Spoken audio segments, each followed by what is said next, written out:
हाँ सर। ये जो पिछले कुछ महीनों में हमारे पास लगातार एफआईआर हो रहा था तेल चोरी के मामले में, तो इंडियन ऑयल की तरफ से भी वो उजागर किया गया था वो मामला, और हमारे जो यहाँ पे जो चौकीदार हैं और जो ग्रामीण थे वो लोग भी इस बात से काफी तंग थे। बख्तियारपुर में भी आप लोगों को याद होगा कि वही तेल चोरी के मामले में एक बार गैस का भी लीक हो गया था। जी। तो वो भी सब चीज मद्देनजर रखते हुए जो पुलिस महानिरीक्षक आईजी मैम पटना है, उन्होंने एक उनके और सीनियर एसपी सर के द्वारा एसपी रूरल सर के अंडर में एक एसआईटी गठन किया गया था, जिसके मेंबर हम थे, जो एएसपी फुलवारी शरीफ हैं विक्रम सिंह वो थे, और जो एसएचओ अतमल गोला हैं हम लोग थे। लगातार इसके अंदर जो है कार्रवाई चल रही थी, और एसएचओ अतमल गोला को 8 फरवरी को एक गुप्त सूचना मिली कि 4 लोग बड़े एक सुनसान इलाके में सबनीमा गांव में, जहां पे पाइपलाइन है, वहां पे कुछ ड्रिलिंग या खुदाई का कार्य कर रहे हैं। तो जैसे ही सूचना मिली तो उसका सत्यापन करने के लिए जो हमारे पदाधिकारी हैं वो अपनी बल के साथ वहां पे पहुंचे। जाकर वहां पे जब छापामारी हुआ तो 4 लोगों को वहां पे ऑन द स्पॉट गिरफ्तार किया गया।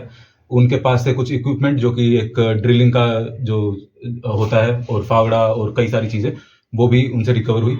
उनकी ही निशानदेही पे जो उनका एक अन्य साथी था उसको भी गिरफ्तार किया गया। तो इस मामले में अभी 5 गिरफ्तारी हो गई है। पूछताछ के क्रम में जो अपराधी है उन्होंने ये भी एक्सेप्ट किया है कि उन्होंने पंडारक थाना, बाढ़ थाना, सालिमपुर थाना और नौबतपुर, ये चारों जो थानों में अभी पिछले 10 महीने में जो केस हुए हैं, इन्होंने ही वो किए हैं।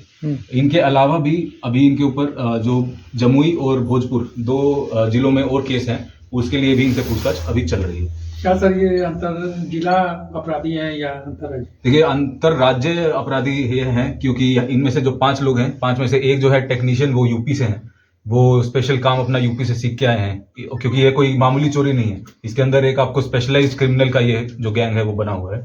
तो इसमें से सब लोगों का काम भी अलग अलग बटा हुआ है, कि एक आदमी जो है वो ड्रिल मशीन खरीद के लेके आता है, एक आदमी का काम ड्रिल करना है, एक आदमी का काम खोदना है, एक आदमी का काम सप्लाई करना है, टैंकर लेके आना है। तो ये बड़ा एक जो गिरोह था, ये स्पेशलाइज्ड क्रिमिनल ये थे। तो सर पूछताछ में कुछ बताएं, क्या तेल कहाँ ये खपाते थे सर चोरी करने के? अभी वो फॉरवर्ड जो लिंकेज है उसका अभी पता कर रहे हैं, लेकिन जो अभी तक इन्होंने हमें बताया है वो भी इन्होंने यही बताया है कि जो टैंकर ये लोग भरते थे, इनका जो, जिस हिसाब से मैंने बताया कि स्पेशलाइज्ड क्रिमिनल है, तो कभी भी जो स्पेशलाइज्ड क्राइम होता है उसके अंदर आपको जितना कार्य है उसका पैसा मिल जाता है और आगे का नहीं पता रहता है। तो जैसा इन्होंने पूछताछ में हमें अभी तक बताया है कि सर हमारा काम इतना ही था कि हम सिर्फ तेल को निकालते थे और बेच देते थे, आगे टैंकर वो कहाँ जाता था नहीं जाता था हमने जब भी पूछने की कोशिश किया तो जो इन्होंने 2-3 लोगों का और नाम बताया जिनके ऊपर भी छापामारी हम लोग आगे करेंगे, तो वो 2-3 लोग हमें बड़ा डरा धमका देते थे कि जितना तुम्हें बोला जाए सिर्फ उतना ही करो, उतना पैसा लो और आगे का मत पूछो।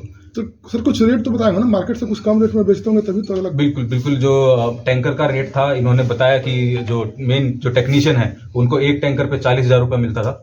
जो बाकी सब लोग हैं, लाइन वाले हैं, जो ये सामान खरीद के लाते हैं, ड्रिल वाले हैं, इन सब लोगों को 10 से 15,000 के बीच में मिलता था पर टैंकर। तो और टैंकर भी जब्त किया गया? टैंकर जब्त नहीं हो पाया है, क्योंकि जैसे मैंने बताया कि जो 1-2 लोगों का इन्होंने नाम बताया है अभी वो फरार हैं, उनके ऊपर अभी आगे कार्रवाई चल रही है।